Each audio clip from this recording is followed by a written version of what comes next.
Hello ma'am. Dito naman po, i-discuss ko naman po sa inyo yung inventory po natin po ano. So, dito po sa more, 3 dots po. Ito po yung inventory po natin po ano. So, discuss ko po muna sa inyo yung stock po natin.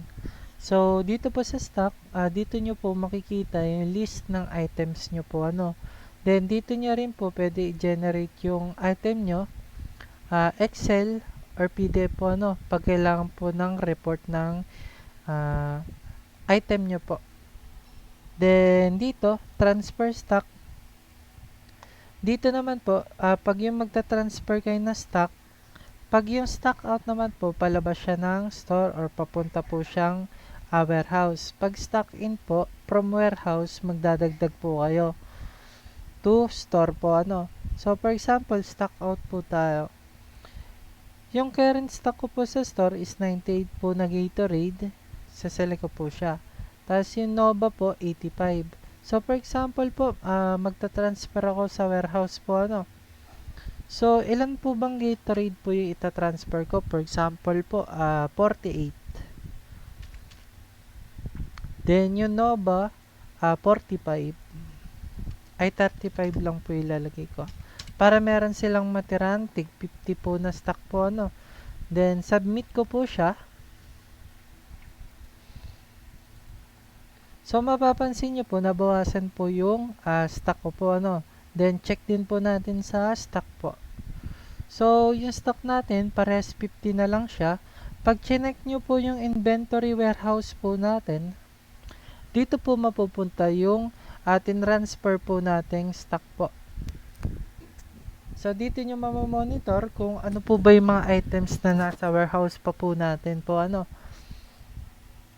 Then, ngayon naman, kung magta-transfer tayo, for example, ta-transfer natin tong 48, then yung 35 sa store, para makapag-transfer po kayo, click nyo lang po itong transfer stock po.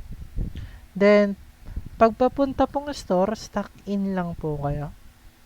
Then, select nyo po yung item na ita-transfer nyo po sa store. For example, itong 48, then yung 35.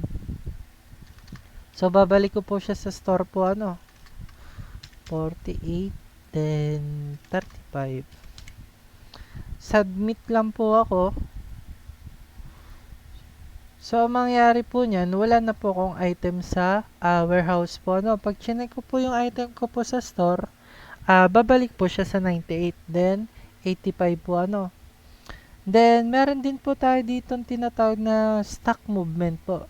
So, dito sa stock movement, dito nyo po mamamonitor yung pagbabawas ng item, kung saan napupunta po yung mga item po natin, pag mag-a-add tayo, or magta-transfer out, transfer in, dito nyo po makikita. Then, for example po ito,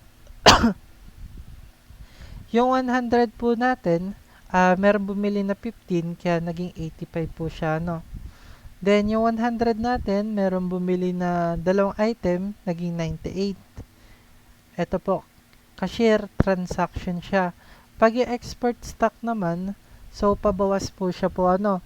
Yung 85 na stock natin, nabawasan po ng 35 export stock.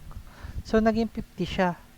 Ngayon naman po, itong 98 po natin, nag-export din po tayo ng 48. Kaya po, naging 50 in stock. Ngayon, yung 50 po natin yun, binalik po natin sa store yung stock natin, galing warehouse po. So, yung Nova, binalik natin yung 35 from warehouse, naging 85 po uli siya. Then, yung 50, then yung 48 na galing warehouse, dinagdagan po natin siya, naging 98 po uli siya. So, dito, mamamonitor nyo po yung item kung saan po napupunta. Then, may iwasan din po yung mga nawawalang products po natin po, ano. Then, ito po, edit stock. So, dito naman po nagkakaroon po na adjustment pagdating naman po sa stock po natin. For example po, magdi-dispose tayo ng mga products na expired na po. So, for example, 98 po yung Gatorade po, ano. Then, binilang nyo po lahat ng items nyo.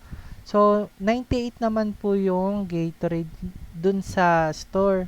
Ngayon, meron pong dalawang expired. So, dito nyo po siya i-adjust po. Edit nyo lang po siya.